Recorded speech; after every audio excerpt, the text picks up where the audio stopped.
Game খেলার জন্য একটা বাবা তার ছোট্ট ছেলেকে মারলো। এই গেমটা একটা মানুষের জন্য যতটুকু ভালো ঠিক ততটুকুই খারাপ। একটা বাবা এমনি এমনি কি তার সন্তানকে মারে? এর পেছনে তো অবশ্যই অনেক বড় কারণ লুকিয়ে আছে, যেগুলো শোনার পর জানার পর তোমরাও আমার মতো অবাক হয়ে যাবে। জানি তোমাদের কথাগুলো হয়তো বিশ্বাস হবে না, কিন্তু আজকের এই ভিডিওটা পুরোপুরি মানুষের জীবন থেকে নেওয়া। আর তোমরা তো জানো, মানুষের জীবন থেকে নেওয়া গল্পের ভিতরে অনেক কিছু শেখার থাকে। আর তোমরা যদি ফ্রি ফায়ার লাভার হয়ে থাকো তাহলে এই ভিডিওটি তোমাদের জন্যই। তো চলো তাহলে ছোট্ট একটা ইন্ট্রো দিয়ে আজকের ভিডিও শুরু করি। ঘটনাটা তোমাদের কিভাবে যে বলি আমি বুঝে উঠতে পারতেছি না। একটা ছেলে মাত্র 6-এ পড়ে, আর অন্যদিকে ছেলেটার মা বাবা দুইজনেই চাকরি করে। আর যেহেতু মা বাবা দুইজনেই চাকরি করে, তাই ছেলেকে বেশি একটা সময় দিতে পারে না। তাই ছেলের হাতে তুলে দিয়েছে একটা মোবাইল ফোন, যাতে করে ছেলেটার কখনো বোরিং ফিল না হয়। প্রতিদিন সকালে ছেলেকে স্কুলে নামিয়ে দিয়ে মা বাবা দুজনে চলে যায় অফিসে। আর অন্যদিকে ছেলেটার স্কুল ছুটি হয় 4টার দিকে, আর বাবা মাদের অফিস শেষ হয় 7টার দিকে। তাই প্রতিদিন ছেলেটাকে বিকালবেলা একা একাই বাড়িতে আসতে হয়। আর বাড়িতে এসেই মাঝে মধ্যে চলে যেত খেলাধুলা করতে। বাড়ির পাশেই একটা ছোট্ট মাঠ ছিল, যেখানে সবাই মিলে খেলাধুলা করত, অনেক আনন্দ করত। কিন্তু একটা সময় সেই মাঠটা ভরাট করে ফেলে, অর্থাৎ সেই মাঠের জমিতে একটা বিল্ডিং তুলতেছে। আর যেহেতু মাঠটাও ভরাট হয়ে গেছে, তাই ছেলেটা প্রতিদিন ফোনের ভিতরে গেম খেলতো। আর এভাবেই ফোনে গেম খেলতে খেলতে একটা সময় ফ্রি ফায়ার নামে এই গেমটার সাথে পরিচয় হয়ে যায়। বাই দ্য ওয়ে, আমি তো ছেলেটার নামটাই বলে নাই, ছেলেটার নাম হচ্ছে রাফি। তো রাফির একটা বন্ধু ছিল যার ভাই কিনা এই ফ্রি ফায়ার গেমটা খেলতো। তো রাফি মাঝে মধ্যে তার বন্ধুদের বাসায় গেলেই দেখতো এই গেমটা তার ভাই খেলতেছে। যদিও তখন রাফি গেম সম্পর্কে তেমন কিছুই বুঝতো না, কারণ ওই সময়টা রাফি মাত্র ক্লাস 5-এ পড়ে। ফোন সম্পর্কেও বেশি একটা ধারণা ছিল না। তবুও বন্ধুর ভাই যখন গেম খেলতো মাঝে মধ্যে তাকায় তাকায় দেখতো। আর এভাবেই চলতে থাকলো সময়। তো তারপর প্রতিদিনের মতো সেই দিনও রাফি স্কুল থেকে এসে কার্টুন ভিডিও দেখতেছিল। তখন হঠাৎ করেই ফ্রি ফায়ারের একটা কার্টুন ভিডিও চলে যায় তার লিস্টে। আর সেই ভিডিওটা আর কারো না, সেটা হচ্ছে ডিভোর্স গেমিং এর। আর সেই ভিডিওটা দেখে রাফির অনেক ভালো লাগে। আর তাই রাফি তখনই ভাবলো এই গেমটা তার ডাউনলোড করা দরকার, তারও এই গেমটা খেলা দরকার। তো তারপর রাফি কোনো প্রকার কোনো চিন্তা ভাবনা না করেই ফোনের ভিতরে গেম ডাউনলোড করে। আর হ্যাঁ গাইস, তোমরা যারা ফ্রি ফায়ার টুর্নামেন্ট খেলে টাকা ইনকাম করতে চাও, তোমরা চাইলে ঘুরে আসতে পারো স্পোর্টস ট্যুর বিডি থেকে, যেখানে তারা দীর্ঘ কয়েক বছর ধরে সততার সাথে টুর্নামেন্ট অর্গানাইজেশন করে। প্রতিদিন বিআরসিএস লনল টুর্নামেন্ট খেলে এখান থেকে ইজিলি টাকা ইনকাম করতে পারবা। পার্সোনালি বলতে গেলে আমি নিজেও এই অ্যাপ থেকে টুর্নামেন্ট খেলে টাকা ইনকাম করি। সো বেশি দেরি না করে পিন কমেন্টের লিংক দেওয়া আছে, অ্যাপটি ডাউনলোড করো এবং তোমাদের ইনকামের যাত্রা শুরু করো। আর ফ্রি ফায়ার গেমটা ডাউনলোড করার পর বেশি একটা খেলতে পারতেছিল না, কারণ সেটিংটাই ভালোভাবে বানাইতে পারতেছিল না। কিন্তু পরের দিন সকালে যখন রাফি স্কুলে যায়, তখন রাফির ওই বন্ধুটাকে বলে, রাফি আমিও তোর ভাইয়ের মতো ফ্রি ফায়ার খেলি। তখন রাফির বন্ধু বলতেছে, সত্যি তুইও গেম নামাইছস? চল একদিন তুই আর আমি গেম খেলবো। তখন রাফি বলতেছে, তুই গেম খেলতে পারোস? তখন রাফির বন্ধু শান্ত বলতেছে, হ্যাঁ আমি মোটামুটি পারি, আমার ভাইয়ের ফোন দিয়ে মাঝে মধ্যে গেম খেলি আমি। তখন রাফি বলতেছে, জানোস শান্ত, আমি তো ভালোভাবে গেম খেলতেই পারি না, এনিমির সামনে গেলেই আমার মাইরা দেয়। আর তাছাড়া আমি ভালোভাবে গুলিও করতে পারি না, দৌড়াইতেও পারি না। তখন শান্ত বলতেছে, আচ্ছা তুই তোর ফোনটা নিয়ে আমাদের বাড়িতে আইস, আমার ভাই তোরে ফ্রি ফায়ার খেলার জন্য ভালো একটা সেটিং করে দেবনি, ওইটা দিয়ে খেললে তাড়াতাড়ি বড় প্লেয়ার হবি। তো তারপর শান্তের মুখে এই কথা শুনে রাফি স্কুল থেকে বাসায় যায়। আর বাসায় গিয়ে বইপত্র রেখে ফোনটা হাতে নিয়ে চলে যায় তার বন্ধুর বাসায়। আর তারপর শান্তর ভাইকে দিয়ে ফোনের যতগুলো সেটিং দরকার ছিল সবগুলো সেটিং করিয়ে নেয় এবং গেমের গ্রাফিক্স ইত্যাদি ইত্যাদি যা ছিল সবকিছুই চেঞ্জ করে দেয়। তারই সাথে নতুন করে একটা ফ্রি ফায়ার আইডিও খুলে দেয়, কারণ প্রথম যেই আইডিটা ছিল সেটা ছিল গেস্ট অ্যাকাউন্ট। আর তোমরা তো জানো, আজকে থেকে 1-1.5 বছর আগে গেমের ভিতরে জিমেল বাইন্ড করার মতো কোনো অপশন ছিল না। তাই গেস্ট অ্যাকাউন্ট খুললে ফোন থেকে গেমটা একবার ডিলিট করলে সেই অ্যাকাউন্টে আর কখনো ঢোকা সম্ভব হয় না। তাই জিমেল দিয়ে পার্সোনালি একটা আইডি খুলে দেয়। সেদিন থেকে রাফি আবার নতুন করে গেম খেলা শুরু করে এবং আস্তে আস্তে একটা পর্যায়ে আগের থেকে ভালো গেম খেলে। রাফি প্রতিদিন স্কুলে যেত, আর স্কুল থেকে এসে ফোন যে হাতে নিত একবারে সন্ধ্যা পর্যন্ত এই গেমটাই খেলতো, কারণ এই গেমটা তার এত ভালো লাগতো বলার মতো না।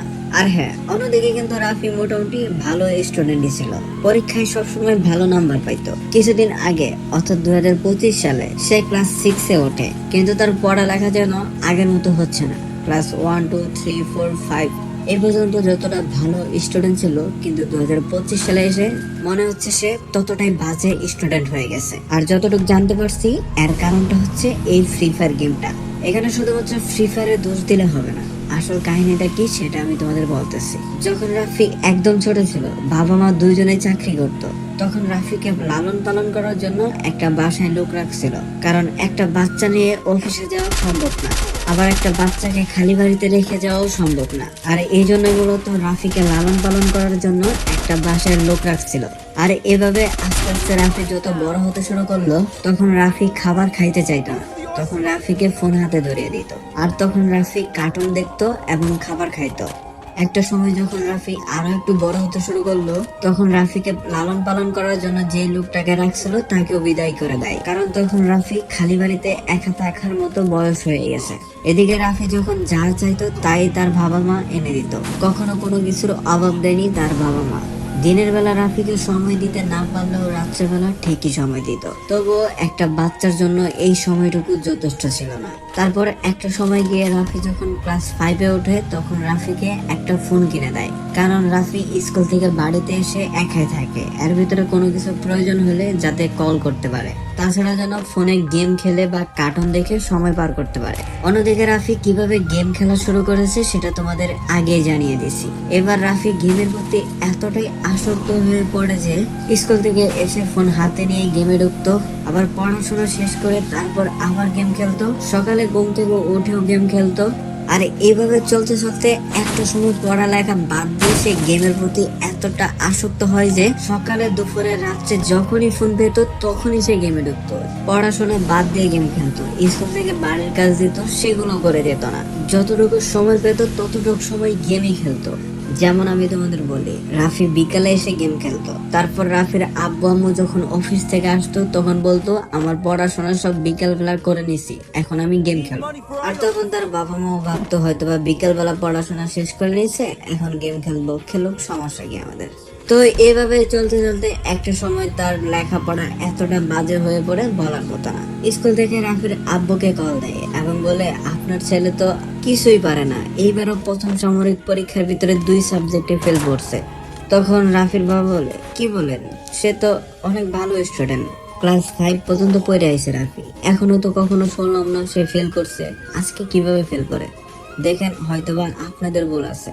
তখন স্যার বলতেছে না, আমাদের এখানে কোনো সমস্যা নেই, আমরা খুব ভালোভাবে চেক করছি, আপনি বরং আপনার ছেলের উপর নজর দেন। তো এগুলো শুনে রাফির বাবার অনেক মন খারাপ হয়ে যায় এবং কলটাও রেখে দেয়।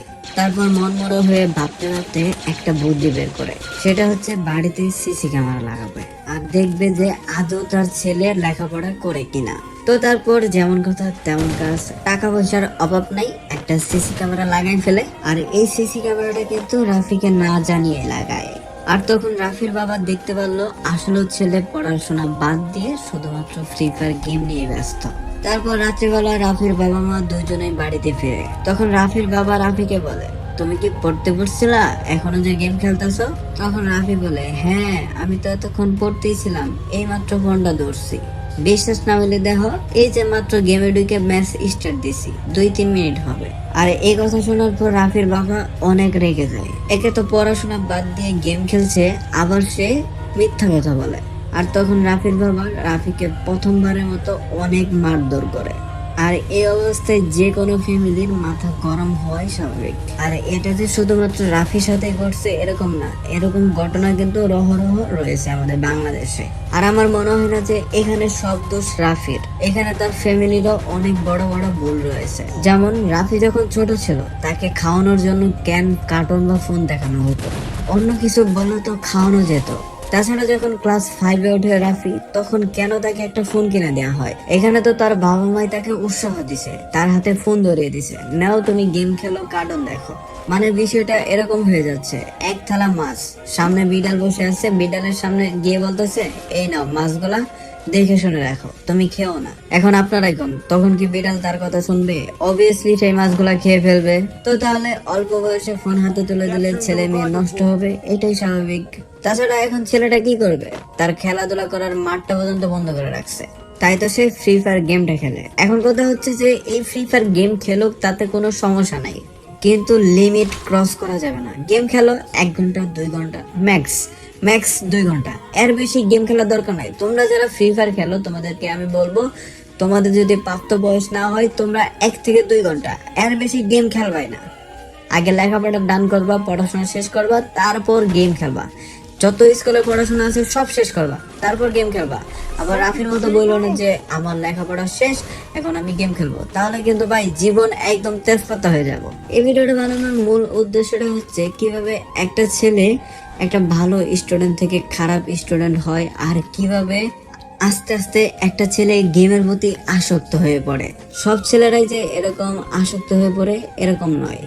কিছু কিছু ছেলে মেয়েরা আছে যারা কিনা পড়াশোনা শেষ করে তারপর গেম খেলে, যেমন তোমরা দেখো আর এস কে ব্লেড, সে কিন্তু পড়াশোনা করতেছে, গেমও খেলতেছে এবং বাংলাদেশে একটা ভালো নামও কামিয়ে নিয়েছে। অল্প বয়সে পুরো ফ্যামিলির খরচ চালাচ্ছে। তো হতে চাইলে আর এস কে ব্লেডের মতো হও, স্পোর্টসের দিকে ফোকাস করো, কিন্তু শুধু শুধু গেম খেলে নিজের সময় কেরিয়ার নষ্ট করো না। আর প্রত্যেকটা বাবা মাকে বলবো, আপনার ছেলে মেয়ে কি করে তার উপর নজর রাখুন, নয়তো কিন্তু আপনার ছেলে মেয়েও একটা ভালো স্টুডেন্ট থেকে খারাপ স্টুডেন্টে পরিণত হবে, তখন আর মাথা ঘাবড়ায় লাভ হবে না। আর গাইস, এই ভিডিওটা দেখে তোমাদের কি মনে হলো? এখানে ছেলেটারই কি সব দোষ নাকি তার ফ্যামিলিরও দোষ আছে? অবশ্যই তোমরা জানাবে এখানে কার দোষটা বেশি। অবশ্যই সবাই কমেন্ট বক্সে জানাবা, আমি তোমাদের প্রত্যেকটা কমেন্টে রিপ্লাই দেবো। তো গাইস, এই ছিল আজকে ভিডিও। যদি ভিডিওটি ভালো লেগে থাকে অবশ্যই ভিডিওটিতে লাইক করবা, চ্যানেলটিতে নতুন হলে চ্যানেলটি সাবস্ক্রাইব করবা এন্ড পাশে থাকা অল নোটিফিকেশন বাটনটি অন করে দিবা, যাতে করে এই চ্যানেলের নতুন নতুন ভিডিও সবার আগে পেয়ে যাও। তো সবাই ভালো থাকো, সুস্থ থাকো, দেখা হচ্ছে পরবর্তী আর একটা নতুন ভিডিওতে। আল্লাহ হাফেজ।